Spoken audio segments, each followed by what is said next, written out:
അല്ല ലക്ഷ്മി, ഇനി ആണെങ്കിൽ തന്നെ അവനൊന്നും എന്റെ വിനു അല്ല, അലക്സാണ്ടറാണ്. ബേസിക്കലി ക്രിമിനലായ ഒരു കള്ളക്കടത്തുകാരൻ. IG ബാലകൃഷ്ണന്റെ ഭാര്യയ്ക്ക് അങ്ങനെ ഒരാളുമായി ബന്ധം പാടില്ല. നീ അവിടെ പോകാനോ അവനെ കാണാനോ പാടില്ല. That will affect my reputation. അപ്പൊ എന്നെക്കാളും എന്റെ ദുഃഖത്തെക്കാളും എന്റെ കണ്ണീരെക്കാളും വലുതാണോ ബാലേട്ടന്റെ റെപ്യൂട്ടേഷൻ? അതെ, നിന്റെ ഈ അലക്സാണ്ടറെ പിടിക്കാനാണ്, അവനെയും അവന്റെ സാമ്രാജ്യത്തെയും തകർക്കാനാണ് ഗവൺമെന്റ് എന്നെ ഇങ്ങോട്ട് അയച്ചത്. നാളെ അവൻ എന്റെ ഭാര്യയുടെ സീമന്തപുത്രനാണെന്ന് അറിഞ്ഞാൽ നഷ്ടപ്പെടുന്നത് എന്റെ മേലുള്ള വിശ്വാസമായിരിക്കും. എന്റെ ഔദ്യോഗിക ജീവിതത്തിൽ ഞാൻ എന്നോളം നേടിയ മാന്യതയും പദവിയും എല്ലാം. മാത്രമല്ല നമ്മുടെ മകളുടെ ഭാവി, അതെല്ലാം കളഞ്ഞു ഒളിച്ചിട്ട് നിനക്ക് അലക്സാണ്ടർ വേണോ? പറയൂ ലക്ഷ്മി. ഞാൻ എന്റെ ജോലി രാജിവെക്കാം. നിന്നെ അവന്റെ അടുത്താക്കിയിട്ട് മോളെയും കൂട്ടി പൊയ്ക്കോളാം. കാരണം അവൾക്ക് അങ്ങനെ ഒരു ബ്രദർ ഉണ്ടാകാൻ പാടില്ല. അവളുടെ അമ്മയ്ക്ക് വിവാഹത്തിന് മുമ്പ് അങ്ങനെ ഒരു പുത്രൻ ഉണ്ടായതായി ഈ ലോകം അറിയാൻ പാടില്ല. നാമായിട്ട് അവളുടെ ഭാവി നശിപ്പിച്ചുകൂടെ? ഞാൻ അവളെ കൊണ്ട് പൊയ്ക്കോളാം.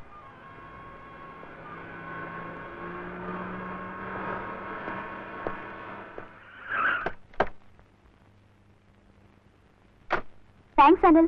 After all only one thanks. Hello. അച്ഛൻ നല്ല പണിയാ കാണിച്ചത്. കാറും വെയിറ്റ് ചെയ്ത് എത്ര നേരം വഴിയിൽ നിൽക്കുക? ഓരോരോ പ്രശ്നങ്ങൾക്കിടയിൽ മറന്നുപോയി മോളെ. ഓ, വലിയ പ്രശ്നങ്ങള്. മനസ്സിലായില്ല? മിസ്റ്റർ അനിൽ എന്റെ ക്ലാസ്മേറ്റാ. ഇങ്ങേരുടെ സന്മനസ്സുകൊണ്ട് ഞാൻ ഇപ്പോഴെങ്കിലും ഇങ്ങെത്തി. Thank you Anil. ഹലോ, അകത്തേക്ക് വരൂ. ലേറ്റായി, പിന്നീട് എടുക്ക വരാം. Excuse me.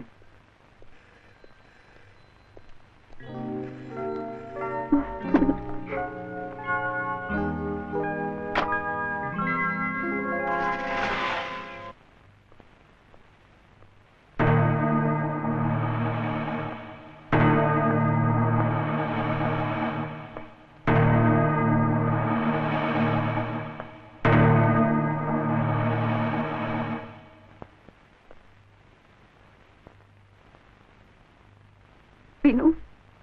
ഞാൻ നിങ്ങളുടെ വിനുവല്ല, ഐ എം അലക്സാണ്ടർ. വിനു നീ അല്ല, നിങ്ങൾ കാള് മാറിപ്പോയിരിക്കുന്നു. നിങ്ങളുടെ വിനുവിനെ എനിക്കറിയില്ല. അമ്മയോട് നീ കള്ളം പറയുന്നു. അമ്മയോ? നിങ്ങളോ? ആ വാക്കിന് ഒരുപാട് അർത്ഥങ്ങളുണ്ട്. അതിൽ വാത്സല്യമുണ്ട്, സ്നേഹമുണ്ട്, ത്യാഗമുണ്ട്. അതൊന്നും നിങ്ങൾക്ക് ചേരില്ല. ആർക്കും വേണ്ടാത്ത തന്തയില്ലാത്ത ഗർഭത്തെ അബോർട്ട് ചെയ്യുന്ന സ്ത്രീകളെ പറ്റി കേട്ടിട്ടുണ്ട്. പിഴച്ചുപറ്റ ചോരക്കുഞ്ഞിനെ തെരുവിൽ വലിച്ചെറിഞ്ഞ് പുതിയവനെ തേടി പോകുന്നവരെ പറ്റി കേട്ടിട്ടുണ്ട്. അവരെയൊന്നും അമ്മയെന്നാരും വിളിക്കാറില്ല. എന്ത് വേണമെങ്കിലും വിളിച്ചോളൂ, എല്ലാ വിശേഷണ പദങ്ങളും എനിക്ക് ചേരും. വേണ്ട, തെരുവിൽ വളർന്നവന്റെ നാവിൽ തെറികളും തെമ്മാടിത്തമേ വരൂ. നിങ്ങളെപ്പോലെ സമൂഹത്തിൽ സ്ഥാനവും മാനമുള്ളവർക്ക് അത് കേട്ടാൽ അറയ്ക്കും. ഇല്ല, നിന്നെ നഷ്ടപ്പെട്ടിട്ട് എനിക്ക് കിട്ടിയ സ്ഥാനവും മാനവും പദവിയും അതിലൊന്നും ഞാൻ സന്തോഷിച്ചിട്ടില്ല. എവിടെങ്കിലും നീ സുഖമായിട്ടുണ്ടെന്ന് അറിയാൻ, എന്നെങ്കിലും ഒന്ന് കാണാൻ, അതിനെ പ്രാർത്ഥിച്ചിട്ടുള്ളൂ എന്നും. അതിലപ്പുറം ഒന്നും IG ബാലകൃഷ്ണന്റെ ഭാര്യാപദം അലങ്കരിക്കുന്ന നിങ്ങൾ ആഗ്രഹിക്കില്ല. ഞാൻ ആരാണെന്നും എങ്ങനെ കഴിയുന്നുവെന്നും അറിഞ്ഞില്ലേ, കണ്ടില്ലേ? ഇനി എന്താണ് അറിയേണ്ടത്? ഇങ്ങനെ അറിയേണ്ടിയിരുന്നില്ലെന്ന്, കാണേണ്ടിയിരുന്നില്ലെന്ന് ഇപ്പൊ തോന്നുന്നു. പിന്നെ കണ്ടയുടനെ, വിനു എന്ന് കേട്ട ഉടനെ അമ്മയെന്ന് വിളിച്ച് ഓടി വന്ന് കെട്ടിപ്പിടിക്കുമെന്ന് വിചാരിച്ചോ? തെരുവിലറിയപ്പെട്ട ഒരു പയ്യൻ വളർന്നു വരുമ്പോ സദ്ഗുണസമ്പന്നനായ ഒരു സന്യാസിയായി തീരുമെന്ന് വിചാരിച്ചോ? അങ്ങനെയൊന്നും വിചാരിച്ചിട്ടില്ലല്ലോ. പറയൂ, എന്തിനാണ് ഇവിടെ വന്നത്? പറയാനുള്ള അവകാശമോ സ്വാതന്ത്ര്യമോ എനിക്കില്ല. പക്ഷെ ഓർക്കുമ്പോ പേടി തോന്നുന്നു. നിന്റെ ഈ തൊഴില് ഇതൊന്ന് നിർത്തിക്കൂടെ? എന്നെ ഓർത്ത് ആരും പേടിക്കണ്ട, ദുഃഖിക്കുകയും വേണ്ട. അതിനിവിടെ ശമ്പളം കൊടുത്ത് ഞാൻ ആളുകളെ നിർത്തിയിട്ടുണ്ട്. അവരത് സന്തോഷമായിട്ട് ചെയ്തോളും. എന്ന് തുടങ്ങി ഈ പുതിയ പുത്രസ്നേഹം? അതോ ഭർത്താവിന്റെ ജീവനെ ഓർത്തുള്ള പേടിയോ? എന്തെങ്കിലും ചെയ്യണമായിരുന്നെങ്കിൽ, കൊല്ലണമായിരുന്നെങ്കിൽ കൂടി അതെനിക്ക് എന്നേ ആകാമായിരുന്നു. പേടിക്കണ്ട, നിങ്ങൾ ആഗ്രഹിച്ചത് എന്നും നിങ്ങൾക്കുണ്ടാവും. എന്നെ നിങ്ങൾ ഒരിക്കലും ആഗ്രഹിച്ചിട്ടില്ല. ഉണ്ടോ? ഉണ്ടെങ്കിൽ പറയൂ. നിങ്ങൾ പറഞ്ഞ അവകാശങ്ങളും സ്വാതന്ത്ര്യവും എല്ലാം ഞാൻ അനുവദിച്ചു തരാം. ഈ തൊഴിലെന്നല്ല, എല്ലാം ഞാൻ ഉപേക്ഷിക്കാം. പക്ഷെ ഒരു കണ്ടീഷൻ, നിങ്ങൾ എന്നെ മകനായിട്ട് അംഗീകരിക്കണം. സാധിക്കുമോ? 4 പേരുടെ മുന്നിൽ വെച്ച് നാട്ടുകാർ കേൾക്കെ എന്നെ മോനെ എന്ന് വിളിക്കണം.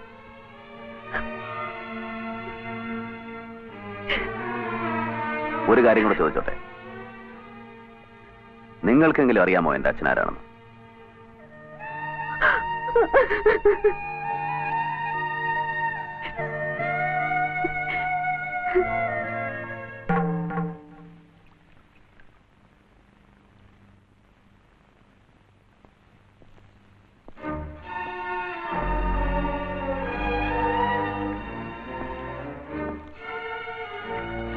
സോറി ബാലേട്ട.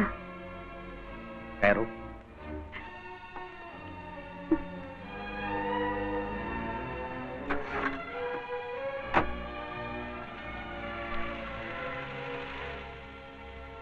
ആരാത്? അവര് പറഞ്ഞ സത്യമാണോ? അവരിന്റെ അമ്മയാണോ? അല്ല.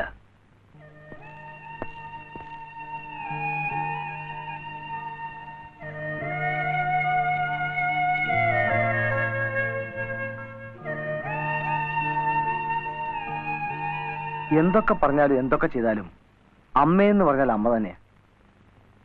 എന്തൊക്കെ ചെയ്താലും ഒരുത്തി അമ്മയാവില്ല, വേറെ പലതും ആവും.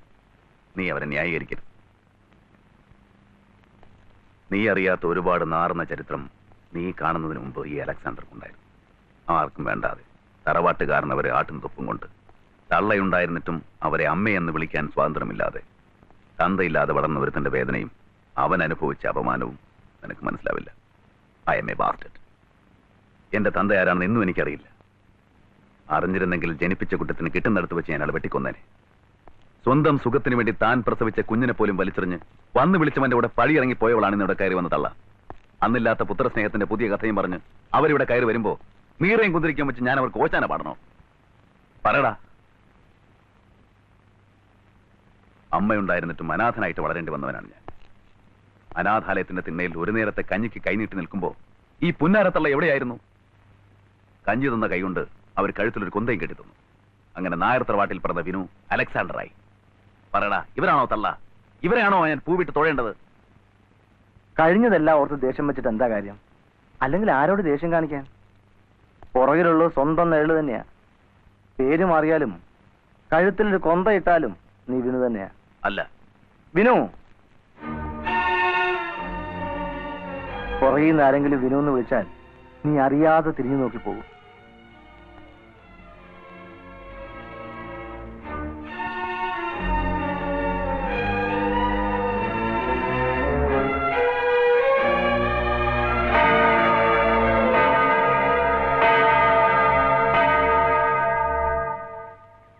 ഖാദറിനറിയോ, ഇന്നലകൾ എന്നെ സംബന്ധിച്ചിടത്തോളം ഒരു ശാപമായിരുന്നു. എന്തിനും തെറിവിളിക്കുന്ന തറവാട്ടുകാരനവർ. ഓർമ്മ വെച്ച നാൾ മുതൽ ഞാൻ കേട്ട് തഴമ്പിച്ച ഒരേ പല്ലവി, തന്തയില്ലാത്ത. പോടാ തന്തയില്ലാത്തവന്. ഈ തറവാട് മുടിപ്പിക്കാൻ വേണ്ടി ഓരോന്ന് ജനിച്ചോളും. അച്ഛാ, നടന്നു പോടാ.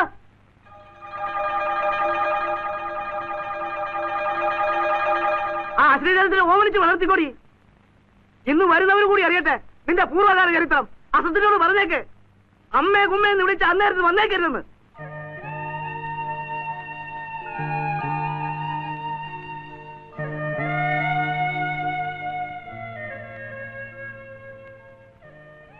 ചേച്ചിയമ്മ ഒരു കാര്യം പറഞ്ഞാൽ മോൻ അനുസരിക്കുമോ? ഇന്ന് ചേച്ചിയമ്മയെ കാണാൻ ചിലർ വരും. ആരെങ്കിലും ചോദിച്ചാൽ ചേച്ചിയാണെന്ന് മാത്രം പറഞ്ഞാൽ മതി. അമ്മയാണെന്ന് പറയണ്ട.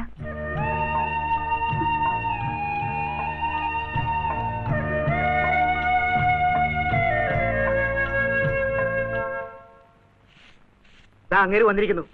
വേഗാട്ടെ പോടാ പുറത്ത്. ഈ പ്രദേശത്ത് കടന്നു പോരുത്. പോടാ.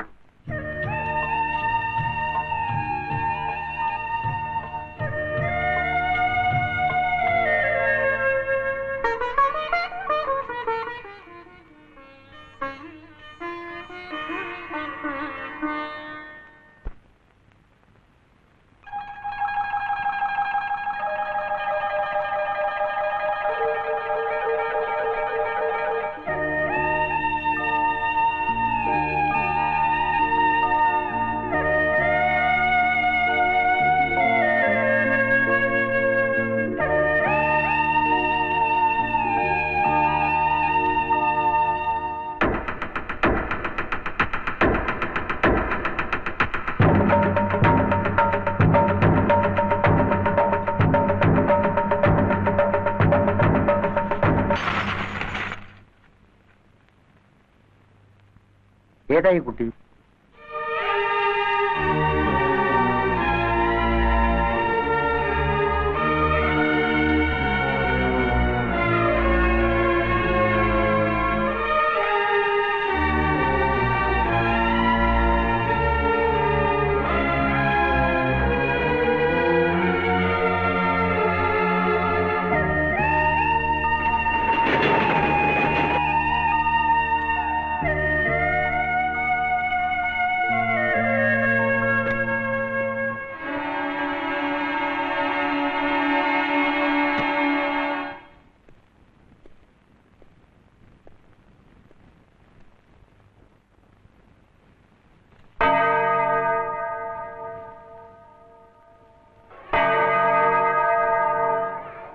നമസ്കാരം അച്ചു.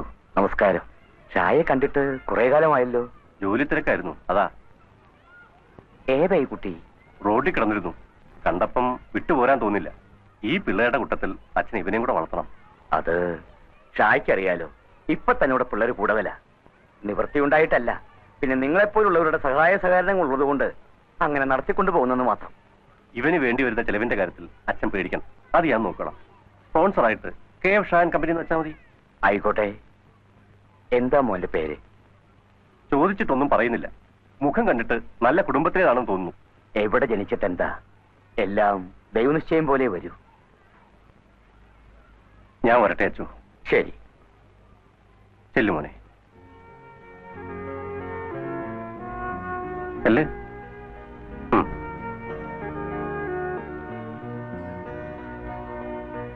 വരൂ.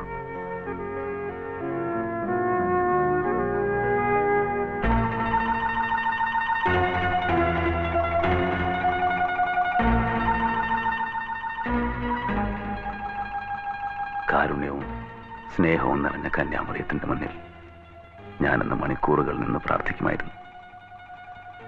മറ്റുള്ളവരെ പോലെയാകാൻ, മനസ്സൊന്നൊന്നാകാൻ. കാണുന്നവരെല്ലാം എനിക്ക് വെറുപ്പായിരുന്നു. എന്തിന്? എന്നെപ്പോലും. എനിക്കെന്റെ മുഖം നഷ്ടപ്പെടുകയായിരുന്നു.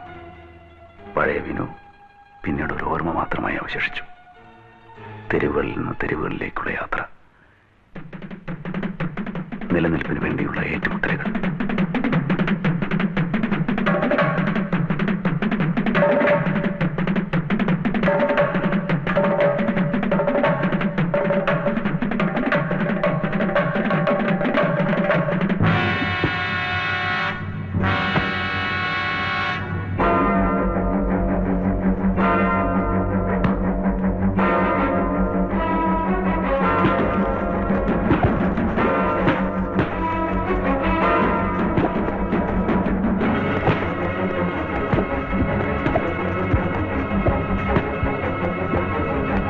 ഇമാതിരി അഭ്യാസം കൊണ്ട് ഈ ഏരിയ വന്നാലുണ്ടല്ലോ, ആടിച്ച് പിരുത്തുകളെ ഞാൻ. എന്തായി കാണിക്കുന്നേ? കൊടുത്താ കൊല്ലത്തും കിട്ടുമെന്ന് കേട്ടിട്ടില്ലേ മാഷേ? എത്ര നാളായി കൊണ്ടും കൊടുത്തും ജീവിക്കുക. ഇനിയെങ്കിലും ഇതൊന്നും നിർത്തിക്കൂടെ? അത്യാവശ്യത്തിന് വിദ്യാഭ്യാസമൊക്കെ ഉണ്ടല്ലോ, എന്തെങ്കിലും ഒരു ജോലിക്ക് ശ്രമിക്കും. ഞാൻ പഠിച്ച പഠിപ്പിന് ഈ ജോലി തന്നെ കറക്റ്റ് മാഷേ. എന്താ ഇപ്പൊ ഒരു കാറ്?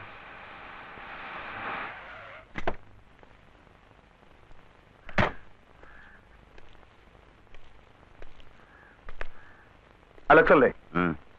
ഒരു നിമിഷം.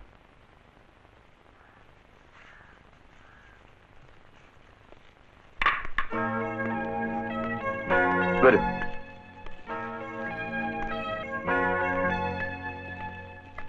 എന്താ കാര്യം?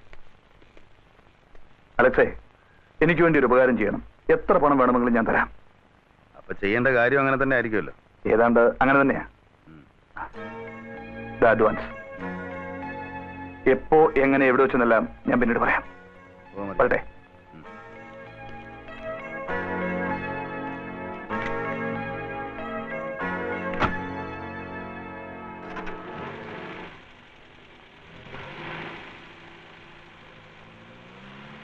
അലക്സ്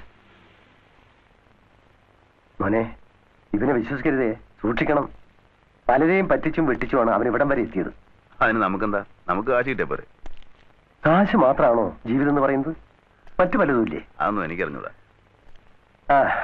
എന്റെ ഇഷ്ടം.